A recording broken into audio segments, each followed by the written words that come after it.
Right, thank you very much Chanya. ఇప్పుడు ప్రస్తుతం మన పవన్ దగ్గరికి వెళ్దాం. విశాఖపట్నం నుండి మనకు పవన్ మాట్లాడడానికి సిద్ధంగా ఉన్నారు.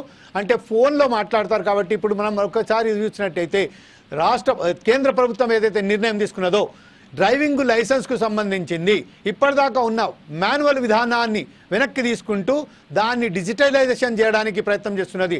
అంటే ఏదైనా కానివ్వండి, ఇప్పుడు సాఫ్ట్వేర్ ద్వారానే మీరు లైసెన్స్ పొందొచ్చు. ఏ లైసెన్స్ కావాలన్నప్పటికును అక్కడ ప్రస్తుతం ఏదైతే ఉన్నదో మాన్యువల్ విధానాన్ని దాన్ని పక్కన పెట్టేసి ఇప్పుడు ఏదైతే సాఫ్ట్వేర్ని డెవలప్ చేశారు ఆ సాఫ్ట్వేర్లో మనం చేస్తున్న డ్రైవింగ్ ఎలా ఉన్నదో డ్రైవింగ్కి సంబంధించిన పూర్తి వివరాలు అంతా ఉంటుంది. ఇంకోటి ఆ సాఫ్ట్వేరే మనకు లైసెన్స్ ఇవ్వాలా వద్దా అని నిర్ణయించడం మాత్రం కూడా దానికి సంబంధించిన సాఫ్ట్వేర్కే అధికారం ఉంటుంది. కాబట్టి ఈ విషయంపై మీ దగ్గర ఉన్న సమాచారం ఏంటి Pavan? Good morning sir. Very good morning. Driving పరీక్ష అయితే మాత్రం మరింత కఠినతరం కానుంది. అక్రమ మార్గాలకు అడ్డుకట్ట వేయడానికి ఆటోమేటిక్ ట్రాక్ వ్యవస్థను ప్రవేశపెట్టారు. డ్రైవింగ్ లైసెన్స్ జారీ ప్రక్రియను పూర్తి ఆన్లైన్లోనే నిర్వహిస్తున్నారు. తొలుత ఈ విధానాన్ని 21 ప్రాంతాలకు ప్రవేశపెడుతున్నారు. ఈ విధానం వల్ల కలిగే ప్రయోజనాలు అయితే మాత్రం పారదర్శకత అయితే మాత్రం ఉంటుంది. ఎందుకంటే ఆన్లైన్ ప్రక్రియ కావడం వల్ల లైసెన్స్ జారీలో పారదర్శకత పెరుగుతుంది. అక్రమాలకు అయితే మాత్రం ఇది అడ్డుకట్ట వేస్తారు సార్. ఆటోమేటిక్ ట్రాక్ వ్యవస్థ వల్ల డ్రైవింగ్ పరీక్షలు అక్రమాలకు తావు లేకుండా ఉండడం జరుగుతుంది. ఇది ఆన్లైన్ ప్రక్రియ వల్ల సమయం మరియు శ్రమ కూడా తగ్గుతుంది. ఈ విధానం వల్ల డ్రైవింగ్ లైసెన్స్ పొందాలనుకునే వారికి మరింత ఉపయోగకరంగా ఉంటుందని కూడా భావించవచ్చు. ఏదైతే ఉందో ఈ ట్రాక్ లో సెన్సర్లు, అదే మనం ఆటోమేటిక్ ట్రాక్ ఉంది కదా, ఈ ట్రాక్ లోనైతే సెన్సర్లు మరియు కెమెరాలు ఉంటాయి. ఇవి డ్రైవింగ్ పరీక్షలను స్వయంచాలకంగా అంచనా వేస్తాయి. అంటే ఏదైతే మనం ఈ డ్రైవింగ్ చేసేటప్పుడు చిన్న చిన్న తప్పులు కూడా ఈ వ్యవస్థ గుర్తించి దీనివల్ల పరీక్ష మరింత కఠినంగా ఉంటుంది మరియు నిష్పక్షపాతంగా కూడా ఉంటుంది. ఈ డ్రైవింగ్ లైసెన్స్ పొందడానికి ముందు మనం డ్రైవింగ్ చేసేటప్పుడు ఏదైతే మరింత నైపుణ్యత మనం తెలుసుకొని డ్రైవింగ్ లైసెన్స్కి వెళ్ళవలసిన పరిస్థితి కూడా కనబడుతూ ఉంటుంది. పవన్, ఇంకొక విషయం ఏంటంటే ప్రస్తుతం ఉన్న ఏదైతే బడ్జెట్ ఉన్నదో అదే చాలా చిన్నగా ఉన్నది. దానికి సంబంధించిన ప్రతి చోట ఇప్పుడైతే మనం అనుకుంటున్నామో జహీరాబాద్ కానివ్వండి, మెడ్చల్ కానివ్వండి, మెదక్ కానివ్వండి, ఖమ్మం కానివ్వండి, నల్గొండ కానివ్వండి, అనేక దిశల్లో మీరు చెప్పినట్టుగా 21 ప్లేసెస్లో వీళ్ళు డ్రైవింగ్కు సంబంధించిన డిజిటల్ డ్రైవింగ్ అంటే సాఫ్ట్వేర్ డ్రైవింగ్కి సంబంధించిన ఆటోమేటిక్ డ్రైవింగ్ సంబంధించిన లైసెన్స్ జారీ చేయడానికి 3 నుంచి 4 ఎకరాల భూమి అవసరం ఉన్నది. ఇప్పుడున్న అత్యంత అంటే కొద్దిపాటి బడ్జెట్లోనే ఇది ఎలా సాధ్యమవుతుంది? దీనికి అనేక సంవత్సరాలు కావాలి. దాన్ని ఫైండ్ అవుట్ చేయాలి. ప్రతి చోట ఏదైతే ఫస్ట్ ఆఫ్ ఆల్ ఆ భూమి గుర్తించాలి. భూమి గుర్తించిన తర్వాత టెండర్లు వేయాలి. టెండర్లు వేసినాక ఆ టెండర్ల ప్రక్రియలో కూడా దాని తర్వాత దాన్ని డెవలప్ చేయాలి. ఇదంతా ఒక లెంతీ ప్రాసెస్. దానికన్నా బంధువులు ఏదైతే మాన్యువల్ ఉన్నదో అందులోనే చాలా ప్రతిష్టంగా ఏదైతే ఇప్పుడు ఆల్మోస్ట్ ఆల్ ప్రతి చోట సీసీ కెమెరాలు ఉన్నాయి. ప్రతి చోట ఒక అతను ఏదైతే మాన్యువల్లో డ్రైవింగ్ టెస్ట్ ఇస్తున్నారో చాలా పక్కడబందీగా ఒకటి మనకు ఒక దశ అనేది ఉంది. దీన్ని పక్కన పెట్టి మళ్ళీ ఒక సాఫ్ట్వేర్ని తీసుకొచ్చి పెట్టడం అనేది ఎంతవరకు సమంజసం అంటారు? అనవసరమైన ఇది వేస్టేజే కదా. మీ అభిప్రాయం ఏంటి? ప్రజలు ఏమనుకుంటున్నారు? మన గ్రౌండ్ రిపోర్ట్ ఏమంటుంది?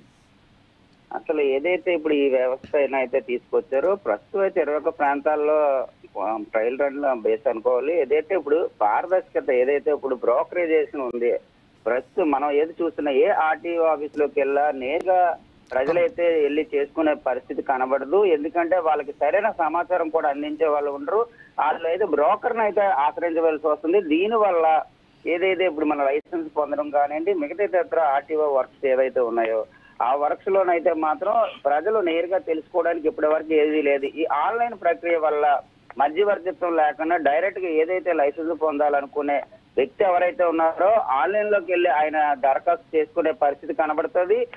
దానివల్ల ఆయనకి మరింత సులభతరం అవుతుంది. మధ్యవర్తిత్వం లేకపోవడం వల్ల ఎక్కడ అన్యాయానికి ఆస్కారం ఉండదని చెప్పి ఏదైతే ప్రభుత్వం ఇప్పుడు భావిస్తుందో దీనిపైనే ప్రజెంట్ అయితే ఈ ప్రక్రియ మొదలెట్టింది.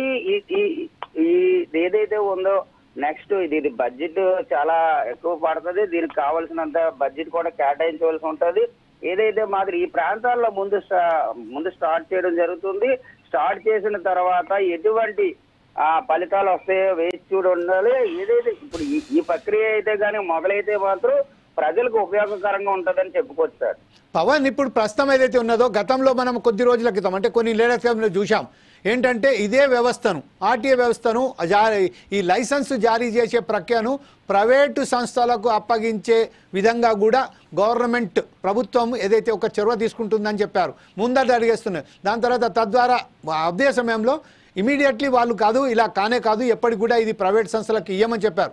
అంటే ఇప్పుడు గందరగోళ సమస్యల్లో ఇప్పుడు ప్రస్తుతం ఇంకొక కొత్త విషయం బయటకు వచ్చింది కాబట్టి దీని మీద సరైన సమాచారం ఇప్పుడు ప్రస్తుతం ఇది కూడా చేస్తారా, లేకపోతే తూదు మంత్రంగా ఇది కూడా ఖాళీ ప్రకటనలకే పరిమితం అయిపోతుంది అనుకుంటున్నారా? గతంలో ప్రైవేటు సంస్థలకి ఇస్తానన్న మాట వాస్తవమే, కానీ దాంట్లో కూడా ప్రైవేటు వ్యక్తుల చేతిలో ఉంటే మరలా ఇటువంటి పరిస్థితి పునరుద్ధమవుతుందని ఆలోచనలో పడి ఉండొచ్చు. ఏదైనప్పటికీ కూడా ఈ ప్రక్రియ అయితే మాత్రం గవర్నమెంట్ స్టార్ట్ చేస్తే మాత్రం అందరికీ ఉపయోగకరంగా ఉంటుంది. మనమైతే వేచి చూసి ఉండాలి. ప్రజలు అయితే మాత్రం దీన్ని చాలా అవగాహన ఉన్న వాళ్ళు ఉండొచ్చు, అవగాహన లేని వాళ్ళు ఉండొచ్చు. దీనిపైన మాత్రం ప్రజలకైతే మాత్రం ఏదైతే ఆన్లైన్ ప్రక్రియలో వీళ్ళు ఏదైతే ఎన్రోల్ చేసుకోవాలో దీనిపైన అయితే మాత్రం ప్రభుత్వం ముందుగా వాళ్ళకి అవగాహన కల్పించే విధంగా కార్యక్రమాలు నిర్వహించవలసి ఉంటుంది. అవగాహన కల్పిస్తే గానీ వీళ్ళు ఆన్లైన్ లో ఎవరైతే అప్లై చేసుకోవాలో వీళ్ళకి తెలియడానికి చాలా పబ్లిసిటీ కూడా చేయవలసి ఉంటుంది. వేచి చూద్దాం ఏదైతే ఉందో మరి ఈ ప్రక్రియ ఏదైతే ప్రైవేట్ వ్యక్తులకి ఇస్తారంటే లేకపోతే తూతూ మంత్రంగా వెళ్ళిపోతుందో లేదా ఇప్పుడు ఆన్లైన్ లో ఇప్పుడు పొందుపరుస్తారో వేచి చూడవలసి ఉంటుంది sir. Right, okay, thank you very much Pavan. ఇప్పుడు ప్రసన్న దగ్గరికి వెళ్దాం. ప్రసన్న, వాస్తవానికి ఉభయ రాష్ట్రాలకు సంబంధించిన కొద్ది వార్తలకు